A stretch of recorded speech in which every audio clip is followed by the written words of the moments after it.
അവൻ്റെ അപ്പനത് 2 മകരങ്ങളാ. ആ ഇന്നലെ അവനെ പറഞ്ഞ് മനസ്സിലാക്കപ്പെട്ട പാടെ എനിക്ക് അറിയുള്ളൂ. ഞങ്ങള് അവളുടെ കാര്യത്തിൽ ശ്രദ്ധ വേണമെന്ന് ഞാൻ ഈ പപ്പയോട് പണ്ടേ പറഞ്ഞിട്ടുള്ളതാണ്. കാര്യങ്ങൾ കൈവിട്ടായി ഉറപ്പാണേ, ഞാൻ മറുപടി ചേട്ടൻ. നീ ഒന്ന് സമാനപ്പെടേ. എന്റെ ചാച്ച അവന് ഡൗട്ട് അടിച്ചപ്പോ ഒരു വിധത്തിലാണ് ഞാൻ അടക്കി നിർത്തിയത്. അതിന്റെ ഇടക്കൂടെ അവളുടെ ഒരു മതിലിയാട്ടം. ഇതിപ്പോ അവള് ചാടിയതാണെന്ന് റോണിക്കറിയില്ലല്ലോ. ആ അറിഞ്ഞ പിന്നെ കാണായിരുന്നു. അറിഞ്ഞപ്പോ എന്നെ പോപ്പാണ പെണ്ണു പിടിക്കാത്ത പുണ്യാളൊന്നും അല്ലല്ലോ അവൻ. ഒന്ന് പോടാവേ. പപ്പ അവളെ ഒന്നകത്തി പോയേ അങ്ങനെ സംസാരിച്ചോ. ചെല്ലേ പോളെ ഒന്ന് പിടിച്ചേടാ, നിങ്ങൾ സംസാരിക്കും. നീ എന്നാത്തിനാ വെറുതെ ചേട്ടായിയുടെ മെക്കിട്ട് കയറുന്നേ? അവൻ പറഞ്ഞ പോലെ എല്ലാം തൽക്കാലം സേഫാ. പക്ഷെ ഇനി ഒരിക്കൽ കൂടി അവളെ അന്വേഷിച്ച ഒരാളിവിടെ കാലുകുത്താൻ പാടില്ല. അതിനുള്ള എന്താ ചെയ്തേക്കണം. അവളാണെങ്കിൽ വായിക്കൊള്ളിട്ട് കുത്തിയാലും ഒരു മണ്ണും പറയത്തുമില്ല. യുവന്മാരെ കണ്ടിട്ടുള്ള വേറെ ആരാണല്ലേ നമ്മുടെ കൂട്ടത്തില്? ഞാൻ വിലക്ക് സ്ഥിരതയില്ലാതെ ഓരോന്ന് പറയാനൊരു തന്തയും അത് കേട്ട് തുള്ളാനൊരു മോനും. ഇത് പക്ഷെ അങ്ങനെയല്ല വന ചേച്ചി. ബബീഷേന്റെ അച്ഛൻ എന്നോട് സീരിയസ് ആയിട്ട് പറഞ്ഞൊരു കാര്യമാണ്. അങ്ങേര് പണ്ട് എറണാകുളത്ത് സെക്യൂരിറ്റി പണിക്ക് നിന്നപ്പോ അവിടെ ഒരു ഡിങ്കോൾഫിലെ മോനുണ്ടാവും. ആണ് അല്ലേ ബബീഷേട്ടാ? ഞാൻ ഇതിനെപ്പറ്റി ഡീറ്റെയിൽ ആയിട്ട് ഗൂഗിളിലൊന്ന് നോക്കി. അതനുസരിച്ച് ഈ പറഞ്ഞ കാലവും അച്ഛൻ സെക്യൂരിറ്റി ആയിട്ട് നിന്ന വർഷവും മാച്ചാണ്. അല്ല ഇതൊക്കെ ഗൂഗിളിൽ വരും. ബബീഷേട്ടാ നിങ്ങൾ തമാശയായിട്ട് എടുക്കല്ലേ?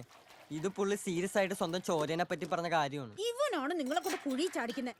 പണ്ടൊരിക്കലേ പ്രേമന്റെ അച്ഛന്റെ ആണ്ടിനുണ്ടല്ലോ, ഏതോ ഒരു ബലിക്കാക്കെ കണ്ടിട്ട് ഇവൻ പറയുവോ അതാണ് പ്രേമന്റെ അച്ഛനെന്ന്. അത് കേട്ട പാടെ ആ കാക്കെ പിടിച്ച് കൂട്ടിലിട്ട് അതിനെ അച്ഛനാന്നും പറഞ്ഞ് വളർത്തിയാനാണ് ഇതാ ആ ഇരിക്കുന്നവൻ. അത് മണ്ടത്തരായിരുന്നു എന്ന് ഞാൻ അന്നേ അവനോട് പറഞ്ഞു. എന്നിട്ടായിരിക്കും പ്രേമന്റെ അച്ഛന് ആടെ ഇഷ്ടാന്നും പറഞ്ഞ് നിങ്ങൾ ഡെയിലി കാക്കയ്ക്ക് കൊണ്ട് അട കൊടുത്തത്.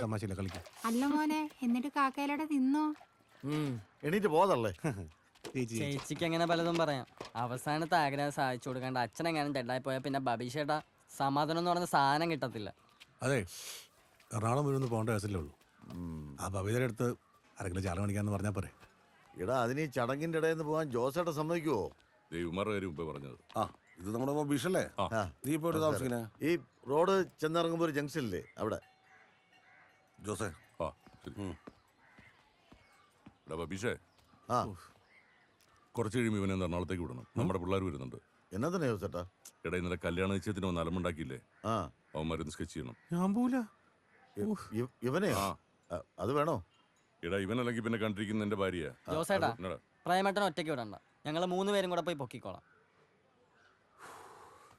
എടാ ബബീഷേ നടക്കുവോ? അത് പിന്നെ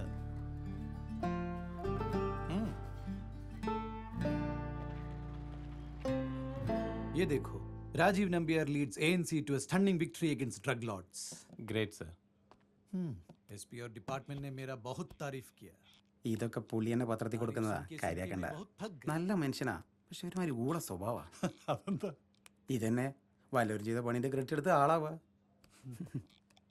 പിന്നെ അല്പതരവും പിന്നെ കുറച്ച് സംശയരോഗവും. സംശയരോഗം? പുള്ളിയുടെ വൈഫേ 10-200K ഫോളോവേഴ്സുള്ള ഇൻസ്റ്റാഗ്രാം ഇൻഫ്ലുവൻസറാ. അതുകൊണ്ട് പുറകെ നടക്കുന്ന കോഴികൾക്ക് ഒരു പഞ്ഞുമില്ല.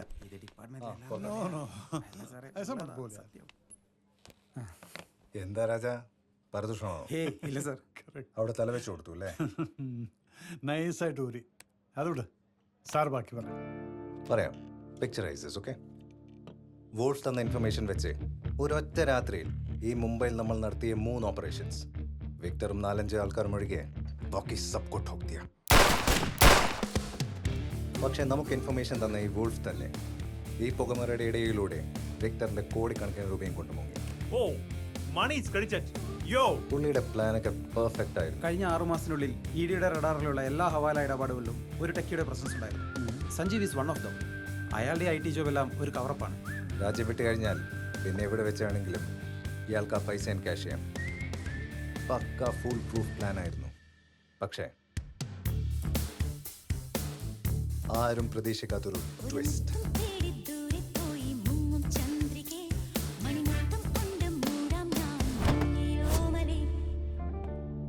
ചുരുക്കി പറഞ്ഞ പാസ്വേഡും പോയി, പൈസയും പോയി.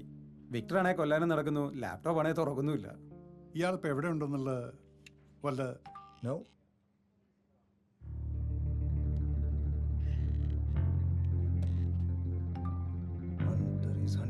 സാർ പിന്നെ നിങ്ങളുടെ മറ്റേ ഓഫീസിലെ ഓണപരിപാടിയില്ലേ അതിന് നമുക്ക് വരാൻ പറ്റൂല. ഒരു ചെറിയ സീനുണ്ട്. അല്ല അന്നാണ് മറ്റേ മ്യൂസിക് ഡയറക്ടർ സുരേഷ് ഖാൻ വരാന്ന് പറഞ്ഞു. അതിന്റെ പരിപാടിയിലായിരിക്കും. നിനക്ക് സുരേഷ് ഖാനെ അറിയില്ലേ? എനിക്കിപ്പോ കുഴപ്പമൊന്നുമില്ല. ഏയ് ഡോക്ടറെ പോയി കാണുന്നു വേണ്ട. അല്ല ഞാൻ ചിലപ്പോ അടുത്ത ആഴ്ച അങ്ങോട്ട് വരും. ആ അമ്മ പ്രിയ നല്ല കുട്ടിയാണല്ലേ? എടാ ആ സതീശന് പകരം ഞാൻ ഓൺ സൈറ്റിൽ പോയി അടിപൊളിയായിരിക്കും അല്ലേ? എന്തിനു?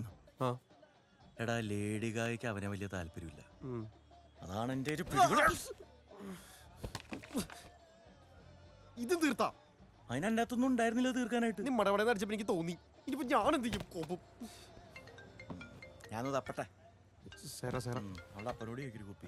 ഹലോ ഹലോ, ഞാൻ വിളിച്ചപ്പോ നീ എവിടെയായിരുന്നു? ഞാനിവിടെ കൂട്ടുകാരോടെ. എന്തു പറ്റി? നീ ഇങ്ങനെ കളിച്ചോണ്ട് നടന്നു. എന്തൊക്കെ ആയിരുന്നു? മതി ഇനി ഞാൻ നോക്കിക്കോളാം. ഇപ്പൊ എങ്ങനെ ഇരിക്കുന്നു? ഡാ പപ്പയ്ക്ക് നിന്നെ ഒന്ന് കാണണമെന്ന്. പപ്പയ്ക്കാ? എന്തിനി? നിനക്കിട്ട് മുട്ടം പണി വരുന്നുണ്ട്. അത് തന്നെ അമ്മാവൻ നിന്നെ തെല്ല നാളെ വിട്ടിട്ടു. ആര് ആര് അമ്മാവനോ? ഷംസീറ സൗണ്ട് ഒന്ന് കുറച്ചടാ. ഹലോ മനുഷ്യന്റെ സ്പൈനൽ കോഡ് വരെ അടിച്ചു പോയി. എന്ത് വിട്ടലാണ് ബബീഷേട്ടാ വിട്ടത്? നമ്മൾ വീഗാലാൻഡിൽ ടൂർ ഇറങ്ങിയല്ലേ, നിർത്തി നിർത്തി ഫോട്ടോ ഒക്കെ എടുത്ത് വരാൻ. എന്നാലും മനുഷ്യത്വം വേണ്ടേ? പറഞ്ഞോളേട്ടാ, എന്താ കഴിക്കാൻ വേണ്ടേ? കഴിക്കാൻ ബീഫുണ്ടോ? ബീഫ് ഉണ്ടല്ലോ. എന്നാ 3 ഓംലെറ്റ്. അല്ലളയാ, ടച്ചിങ്സ് വേണ്ടേ? ആ ഇതിന്റെ ഇത്രയും ടച്ച് നീയാ, ബാക്കിയുള്ളതേ ഞാൻ ടച്ചിക്കോളാം. ചേട്ടാ ഇവിടെ ഒന്നും പറ്റില്ല. ഏതാ? ബീഫ് ഓർഡർ ചെയ്തിട്ട് ഓംലെറ്റിലേക്ക് കൺവേർട്ട് ആവാൻ പറ്റില്ല. അറ്റ്ലീസ്റ്റ് ഒരു ബീഫെങ്കിലും ഓർഡർ ചെയ്യണം. അല്ലേട്ടാ? അതല്ല, ഇവിടെ ഇന്ന് മദ്യപിക്കാൻ പറ്റില്ല. ഇവിടെയുള്ള മറ്റു കസ്റ്റമറെ ബുദ്ധിമുട്ടാവും. ഇവിടെ ഇപ്പൊ വേറെ കസ്റ്റമേഴ്സ് ഒന്നും ഇല്ലല്ലോ ഇപ്പൊ. ഇല്ലല്ലോ.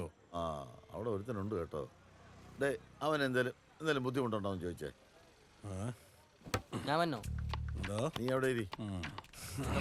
അവിടെ കുറച്ച് ടീം വന്നിട്ട് വന്നാലും നിന്റെ മവൻ എന്നെ തല്ല വരാൻ പറടി. പോലീസും കൊടുത്തേക്കുള്ളല്ലോ ഇവിടെ. നമുക്ക് വരുന്നോട് വെച്ച് കാണാം. ഏട്ടാ, എന്തേലും ബുദ്ധിമുട്ടുണ്ടോ? എന്തേലും ബുദ്ധിമുട്ടുണ്ടോ എന്ന് ചോദിക്കാൻ പറഞ്ഞു. പബ്ലിക്കലി മദ്യപിക്കുന്ന ഇരിക്കുന്ന കുട്ടിയെ. ഇല്ല, വലിയ ബുദ്ധിമുട്ടില്ല. ഫുട്ബോൾ കളിച്ചപ്പോ കൈക്കേറിയ ഗ്ലാസ് ഒക്കെ എടുക്കാനായിട്ടേ. അതപ്പുറത്തെ കണ്ടെടുത്താ പോരെ? അപ്പൊ പ്രശ്നം തീർന്നില്ലേ? വേറെ ബുദ്ധിമുട്ടില്ലല്ലോ. ഒരു ബുദ്ധിമുട്ടുമില്ല, ഒരു ബുദ്ധിമുട്ടുമില്ല. ആരാ ബുദ്ധിമുട്ടുണ്ടെന്ന്? All clear. ചെറിയൊരു ബുദ്ധിമുട്ടുണ്ടായിരുന്നു, അതങ്ങ് മാറ്റി കൊടുത്തു. നന്നായി. ഒഴിക്കലോട്ടാ കമത്തങ്ങട്. ബബീഷേട്ടൻ നമ്മൾ ഈ കടൽ പോലെ കിടക്കുന്ന സ്ഥലത്ത് നിന്ന് അവനെ എങ്ങനെ തപ്പിയെടുക്കാനോ? നീ മിണ്ടരുത്. നീ എന്താ അവിടെ നിന്ന് പോലും പറഞ്ഞ? എന്ത് പോകുന്നു, പൊക്കുന്നു, പോരുന്നു അല്ലേ? നീ നിങ്ങൾ എന്താ പറഞ്ഞത്? നിങ്ങളുടെ മൂക്കിൽ സീബ്രല്ലാം ഇട്ടവനെ പൊക്കുന്നു മലത്തോന്നൊക്കെ അല്ലേ? എന്തായാലും അവൻ എന്റെ മുഖത്തിനിട്ട് അടിച്ച അടി.